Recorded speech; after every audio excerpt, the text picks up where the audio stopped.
परिचय। कोशिका सिद्धांत, कोशिका की संरचना तथा उसके कार्य क्षेत्रों, कोशिका के प्रकारों, पादप तथा जंतु कोशिका, पादप तथा जंतु कोशिकाओं की संरचना, प्रोकैरियोटिक कोशिकाओं तथा पादप तथा जंतु कोशिका में अंतर, प्रोकैरियोटिक तथा यूकैरियोटिक कोशिकाओं में अंतर के बारे में हम पहले ही चर्चा कर चुके हैं। हाँ, चलो अब हम यूकैरियोटिक कोशिकाओं की संरचना के विषय में चर्चा करेंगे। ओके, हम कोशिका झिल्ली तथा कोशिका भित्ति की संरचना तथा उनके कार्यों का भी अवलोकन यानी निरीक्षण करें। उद्देश्य। इस पाठ के अंत में आप निम्न करने में सक्षम हो जाएंगे: यूकैरियोटिक कोशिका के गुणों को जानना, कोशिका झिल्ली के गुणों को जानना, कोशिका झिल्ली के कार्यों को समझना, कोशिका भित्ति के गुणों को जानना, कोशिका भित्ति के कार्यों को समझना। यूकैरियोटिक कोशिकाओं की संरचना। यूकैरियोटिक कोशिकाओं में स्पष्ट या निश्चित केंद्रक तथा कोशिका अंगक पाए जाते हैं।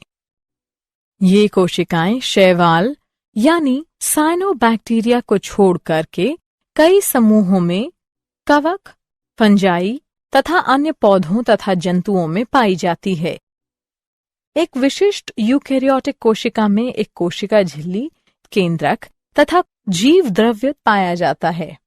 यूकैरियोटिक कोशिकाओं में आनुवांशिक पदार्थ गुणसूत्रों के रूप में व्यवस्थित रहते हैं। यूकैरियोटिक कोशिकाओं में कोशिकीय कंकाल जैसी संरचना भी पाई जाती है। कोशिका झिल्ली के गुण। कोशिका झिल्ली को जीव द्रव्य झिल्ली भी कहते हैं।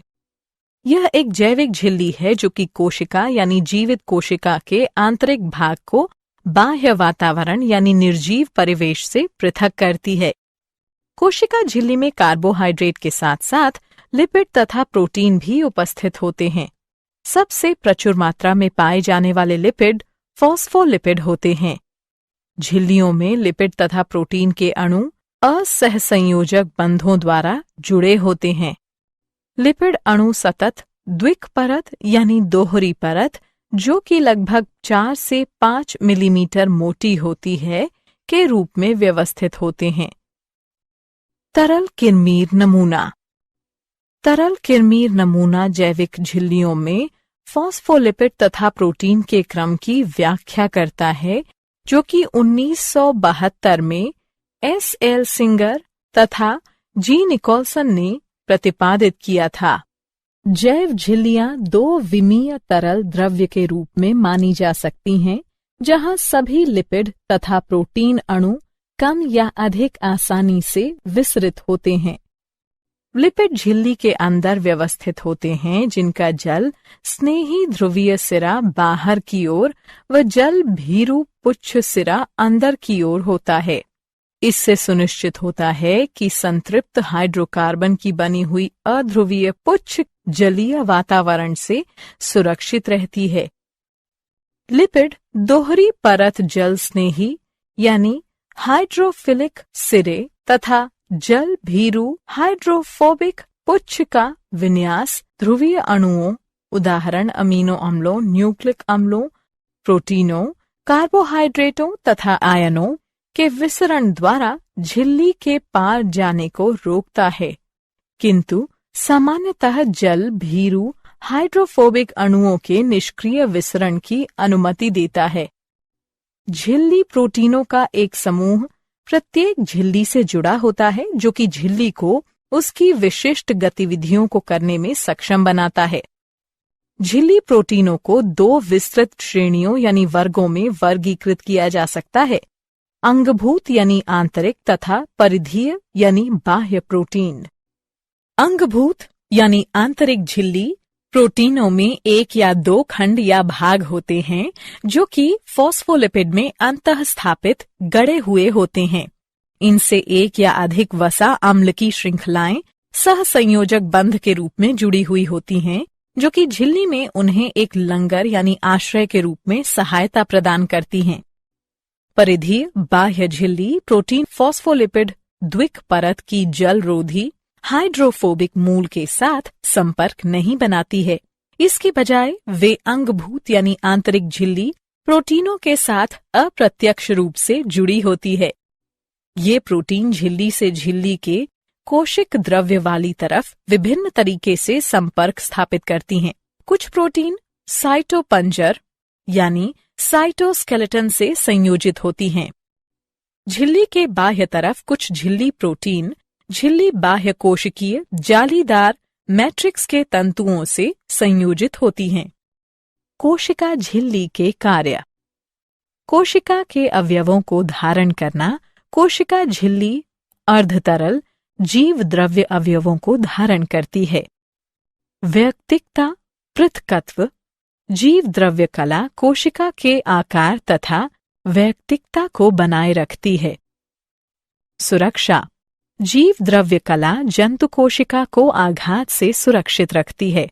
अतिरिक्त सुरक्षा तथा सहारे के लिए पादप कोशिका में जीव द्रव्य कला के ऊपर एक भित्ति पाई जाती है। अंगक। कोशिका झिल्ली अनेक उपकोशिकीय संरचनाओं या अंगकों जैसे केंद्रक, सूत्रकणिका, माइटोकॉन्ड्रिया, लवकों यानी प्लास्टिड्स, गोल्जी उपकरण, अंतद्रव्यी जालिका, सूक्ष्मकायों, माइक्रोबॉडीज आदि की सीमा निर्धारित करती है। कोशिका पहचान। ग्लाइकोलिपिडों तथा ग्लाइकोप्रोटीनों की सहायता से कोशिका झिल्ली समान कोशिकाओं को असमान कोशिकाओं से बाहरी तत्व तथा ऊतकों को अन्य पदार्थों में अंतर करने में सक्षम होती है। कोशिका पहचान ऊतक निर्माण तथा सूक्ष्म जीवों से रक्षा करने में सहायक है। प्रतिजन। कोशिका झिल्ली में प्रतिजन पाए जाते हैं जो कि रक्त समूह, प्रतिरक्षा प्रतिक्रिया, प्रत्यारोपण की स्वीकृति तथा अस्वीकृति को निर्धारित करते हैं। कोशिका संधि जंक्शन। ये जंतु कोशिकाओं को एक साथ रखने में सहायक है। आच्छद आवरण। जीव द्रव्य झिल्ली पक्षमाभ तथा कशाभ के चारों तरफ आच्छद यानी आवरण बनाती है। सूक्ष्मांकुर। ये झिल्ली का बहिर्वलन होते हैं जो कि अवशोषण को बढ़ाने में विशेषीकृत होते हैं। कोशिका द्रव्यीय सेतु। जीव द्रव्य तंतु प्लाज्मोडेस्मेटा तथा गैप संधि जंक्शन निकटवर्ती कोशिकाओं के मध्य कोशिका द्रव्यीय सेतु का निर्माण करते हैं। परासरण। यह झिल्लियों में उपस्थित विशिष्ट जल चैनलों की उपस्थिति के कारण होता है। एंडोसाइटोसिस। झिल्ली पुटिकाओं के विकास के कारण पदार्थ का अंतर्ग्रहण या एंडोसाइटोसिस होता है। एक्सोसाइटोसिस। यह एंडोसाइटोसिस के ठीक विपरीत होता है। इसमें अपशिष्ट उत्पाद तथा स्रावी पदार्थ कोशिका से बाहर त्याग दिए जाते हैं। अंतर कोशिका संचार। जीव द्रव्य झिल्ली एक लचीली सीमा बनाती है। यह कोशिकीय अवयवों को सुरक्षा तथा कोशिका संरचना को सहारा प्रदान करती है। भौतिक बाधा यानी रोक। फॉस्फोलिपिड द्विपरत कोशिका के आंतरिक तत्वों को कोशिका के बाह्य तत्वों से पृथक यानी अलग करती है। चयनात्मक पारगम्यता। यह झिल्ली द्वारा आयनों, पोषक तत्वों तथा अपशिष्ट अणुओं के प्रवेश तथा निकास को नियंत्रित करती है। कोशिका भित्ति की संरचना। कोशिका भित्ति सख्त यानी कठोर तथा प्रायः लचीली होती है, लेकिन कभी कभी कुछ प्रकार की कोशिकाओं के चारों तरफ यह एक उभरी हुई परत बनाती है। यह कोशिका झिल्ली के बाह्य यानी बाहरी तरफ स्थित होती है तथा इन कोशिकाओं को संरचनात्मक सहारा तथा सुरक्षा प्रदान करती है। यह निस्यंदन यंत्र के रूप में भी कार्य करती है। यह पौधों, जीवाणुओं, कवक यानी फंजाई, शैवाल, कुछ जंतुओं तथा प्रोटोजोआ में पाई जाती है। कोशिका भित्ति का मुख्य संरचनात्मक घटक सेलुलोज होता है, जो कि हजारों शर्करा की इकाइयों की एक श्रृंखला है। सेलुलोज के साथ साथ कोशिका भित्ति में pectin, hemicellulose, lignin, suberin, cutin, protein, वसा इत्यादि भी पाए जा सकते हैं। प्रधान पोषक तत्व मुख्यतः जल तथा कार्बन डाइऑक्साइड कोशिका भित्ति से पूरे पौधे में एपोप्लास्टिक प्रवाह में वितरित होते हैं। मध्य पटलिका। पादप कोशिका भित्ति को 3 क्षेत्रों में विभक्त किया जा सकता है। मध्य पटलिका, प्राथमिक भित्ति, द्वितीयक भित्ति, तृतीयक भित्ति। कोशिका भित्ति की सबसे बाह्य परत या अंतरकोशिक संरचना, जो 2 निकटवर्ती पादप कोशिकाओं की भित्तियों को पृथक यानी अलग करती है, उसे मध्य पटलिका कहते हैं। पेक्टिन मध्य पटलिका में बहुतायत रूप से पाई जाती है। पेक्टिन की आधारीय रासायनिक इकाई कार्बोहाइड्रेट तथा गैलेक्टोयूरेनिक अम्ल होती है, जो कि कैल्शियम तथा मैग्नीशियम के साथ लवण का निर्माण करने में सक्षम है। मध्य पटलिका मुख्यतः कैल्शियम पेक्टेट से बनी होती है। प्राथमिक भित्ति। एक पौधे की प्रारंभिक भित्ति ही प्राथमिक भित्ति होती है, जो कि मध्य पटलिका के भीतर यानी अंदर पाई जाती है। प्राथमिक भित्ति मध्य पटलिका की दोनों सतहों पर विकसित होती है। प्राथमिक भित्ति सेलुलोज, हेमीसेलुलोज, पेक्टिन तथा लिनिन से मिलकर बनी होती है।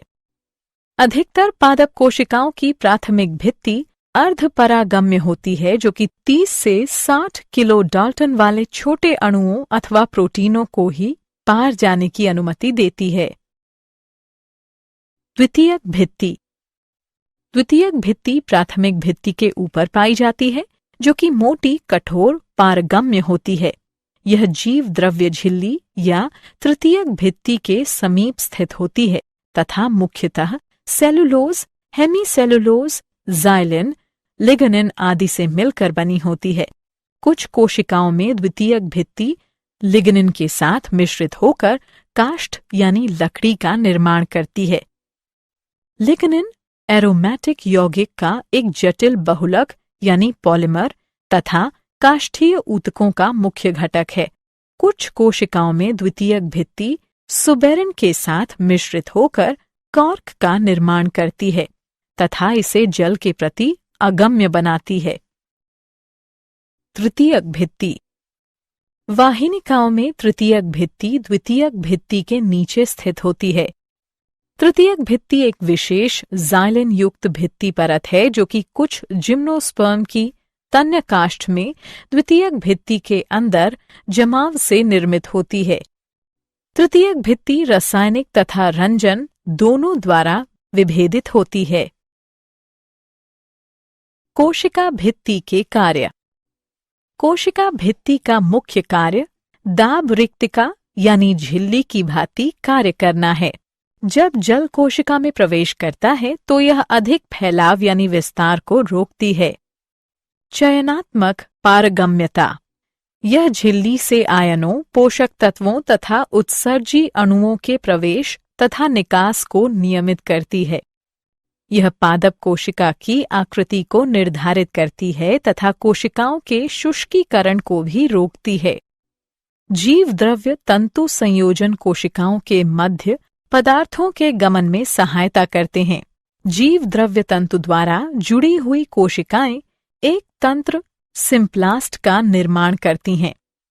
कोशिका भित्ति पादप कोशिका को फूलने यानी सूजने की अनुमति देती है। जैसे ही परासरण द्वारा जल रिक्तिका यानी झिल्ली में प्रवेश करता है, पादप कोशिका फैल जाती है। कोशिका भित्ति इतनी मजबूत यानी दृढ़ होनी चाहिए कि वह इस विस्तार को नियमन करती हो तथा कोशिका को सूजने या फूलने से बचाती हो। पुराने कोशिका भित्ति कणों के ऊपर नए कणों का जुड़ना अभिस्थापन कहलाता है। यह कोशिका को सहारा देने के लिए यांत्रिक शक्ति प्रदान करता है। सेलुलोज सूक्ष्म तंतु बहुत मजबूत होते हैं। ऊतकों जैसे जाइलम में लिग्निन के जुड़ने से मजबूती को बढ़ाया जा सकता है।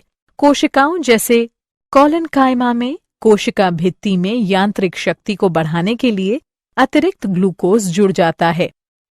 कोशिका भित्ति में छोटे छिद्र, जिन्हें गर्त कहा जाता है, पाए जाते हैं, जिनसे जीव द्रव्य तंतु पार निकलने में सक्षम होते हैं। ये अंतराकोशिक संयोजन जीवित कोशिका अवयवों के मध्य पदार्थों के आदान प्रदान की अनुमति देते हैं। क्या आप जानते हैं 1855 में नागेली तथा क्रेमर ने कोशिका झिल्ली शब्द प्रतिपादित किया। 1931 में J.Q. प्लोव ने कोशिका झिल्ली को जीव द्रव्य झिल्ली कहा। 1935 में डैनियल तथा डावसन ने जीव द्रव्य झिल्ली का सैंडविच मॉडल प्रस्तावित किया था, जिसके अनुसार जीव द्रव्य झिल्ली प्रोटीन लिपिड द्विपरत प्रोटीन सैंडविच है। 1959 में जे. डेविड रॉबर्टसन ने सभी जैव झिल्लियों को इकाई झिल्लियां कहा था। आइए हमने जो कुछ सीखा है उसे संक्षेप में दोहराएं। जीव द्रव्य झिल्ली ग्लूकोज 6 फॉस्फेट के प्रति अपार गम्य होती है। झिल्ली में उपस्थित कार्बोहाइड्रेट प्रायः शाखित ओलिगोसैकेराइड होते हैं, जिनमें 15 से कम शर्करा इकाइयां पाई जाती हैं। लिपिडों तथा प्रोटीनों के मध्य सामान्यतः सहसंयोजक बंध पाए जाते हैं, जो कि क्रमशः ग्लाइकोलिपिड तथा ग्लाइकोप्रोटीन का निर्माण करते हैं।